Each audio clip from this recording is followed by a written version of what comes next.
a ustedes, amables televidentes. Si tomamos los últimos 40 años, podemos decir cuánto ha cambiado la historia en la manera de protestar. Y lo decimos porque la forma en que se viene haciendo ha sido tan diferente, pero sobre todo ha marcado una diferencia que entendemos que ha ido a la par con el propio desarrollo y el crecimiento de los pueblos. Para los años 70, recuerdo que en el barrio Puerto Rico, que hoy se le llama Viejo Barrio Puerto Rico porque no existía un nuevo barrio Puerto Rico, por producto de las protestas que se hacían en alusión, provocando por el gobierno del doctor Joaquín Balaguer, se creó un estado de zona libre y las Fuerzas Armadas, el Ejército Nacional, tuvieron que poner un cuartel en ese lugar que duró muchos años como una manera de combatir esos focos de protesta que se daban en el barrio Puerto Rico y que así ocurría en otros pueblos del país. Pero también existía una forma de protestar contra el gobierno y era cuando se iba la luz, se tiraban piedras. Recuerdo que en Valverde Mao había un barrio que lo hizo el gobierno de Trujillo, en la época de Trujillo, y las cobijas eran de asbesto cemento y esto se fue a pique porque las piedras cuando daban sobre ese techado de asbesto cemento pues hacía el hueco. Lógico, el objetivo de las piedras tenía también como fin producir el escándalo, que la gente supiera ya que no podía salir a las calles. Era una manera de protesta, pero también más adelante, en los años 80, recuerdo que cuando la gente regresaba de Semana Santa, pues un lunes cualquiera apareció una poblada, básicamente en Capotillo, que se extendió al país entero durante varios días, protestando por lo que se llamó el acuerdo con el Fondo Internacional, el FMI, el Fondo Internacional Monetario, que lo que buscaba era incrementar la canasta familiar en ese acuerdo. Pero también estas protestas que llenaron de gomas quemadas el país completo, alguien le llamó los Himalayas dominicanos por las tantas gomas que se quemaban. Pero si vemos hoy, hay una manera de protestar diferente, aunque se ha acudido todavía a las viejas prácticas de las gomas quemadas, pero a veces contradice con la esencia de lo que están protestando. A veces protestan porque se está afectando un área de medio ambiente o porque una granja o una empresa está afectando el río.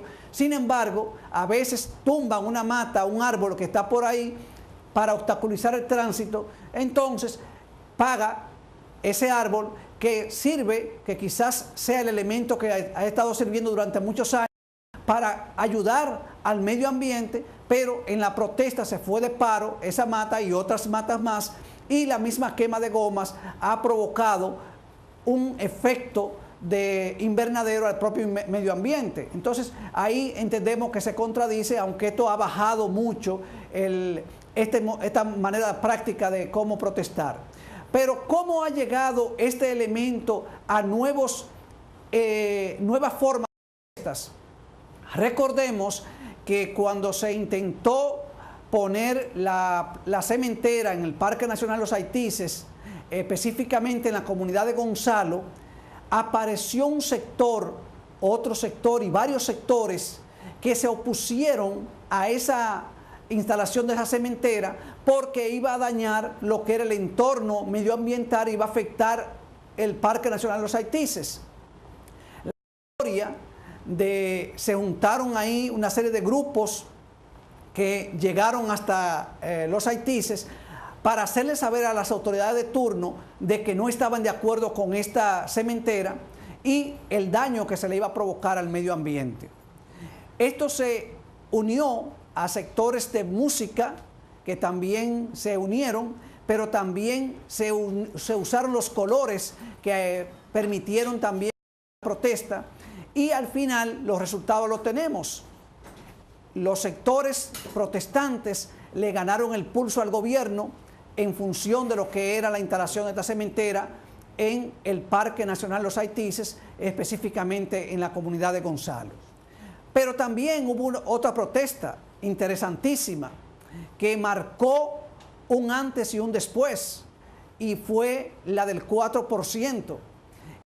Eligió un color, pero también cambió de plataforma y sectores de todos los sentidos se sumaron a esta protesta y se hizo con una manera tal que dio cátedra de cómo hacer las protestas. Recuerdo que cuando se llevó a cabo este proceso, pues las sombrillas se hicieron famosas y el color amarillo fue una bandera que se exhibía.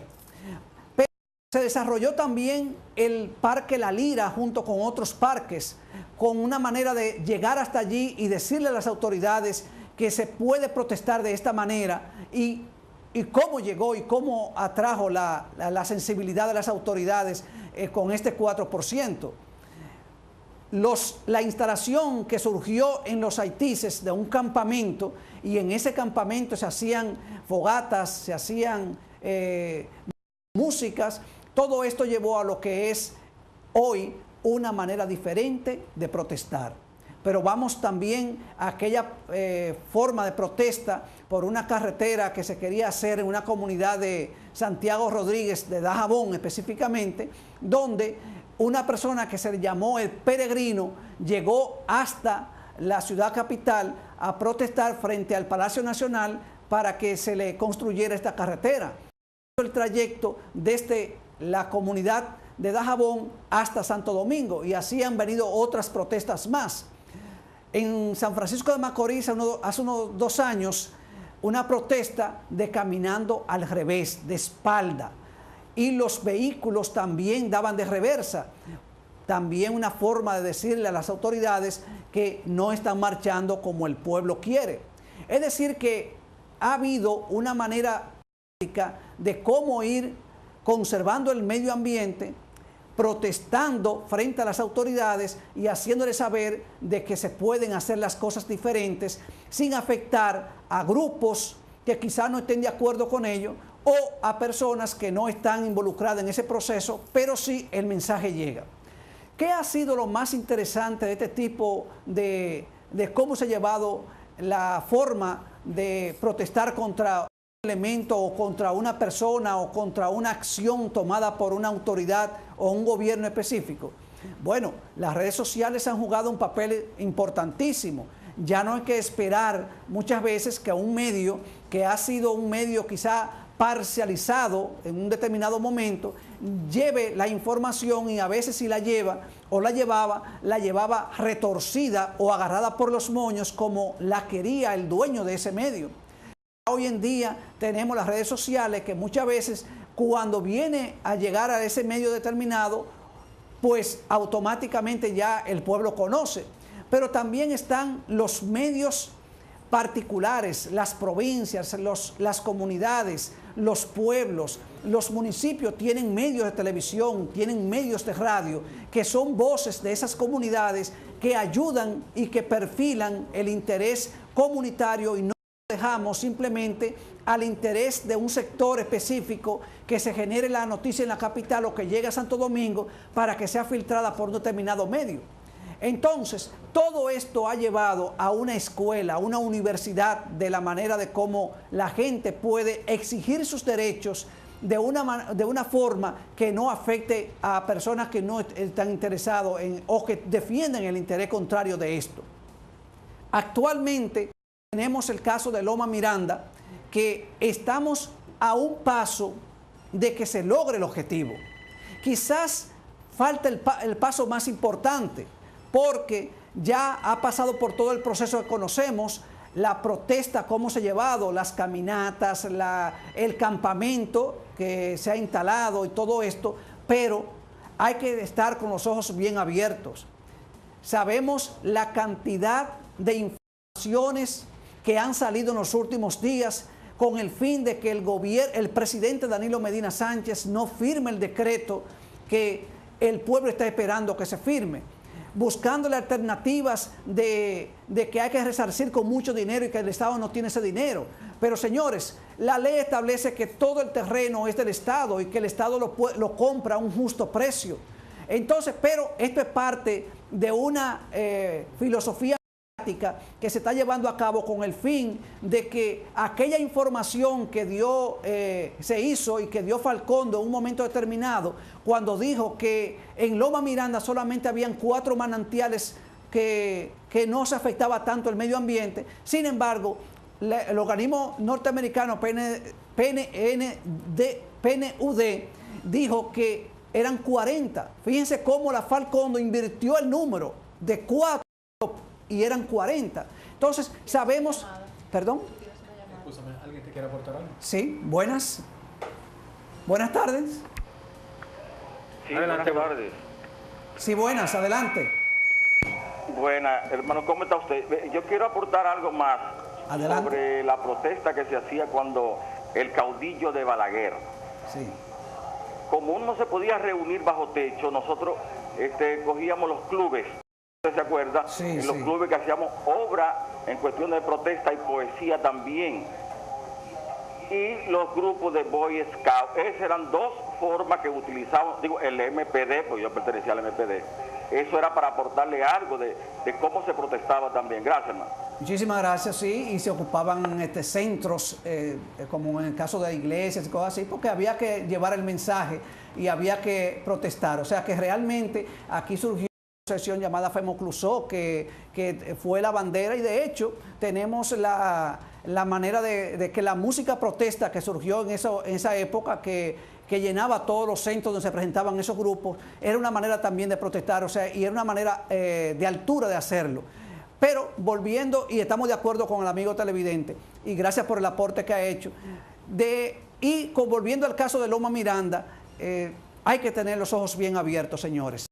Ese paso que falta es el paso más importante, pero los intereses de grupos sectarios están ahí y tienen unos 3 o 4 días bombardeando a través de los medios de comunicación para que el presidente de la República no firme este decreto, que ha durado muchos días para hacerlo, porque yo no me explico por qué tantos días, pero esto ha sido una situación que nos tiene muy preocupados y que esperamos no se desmaye y que el estilo de protesta siga, porque hasta lograr que Loma Miranda sea convertido en parque nacional.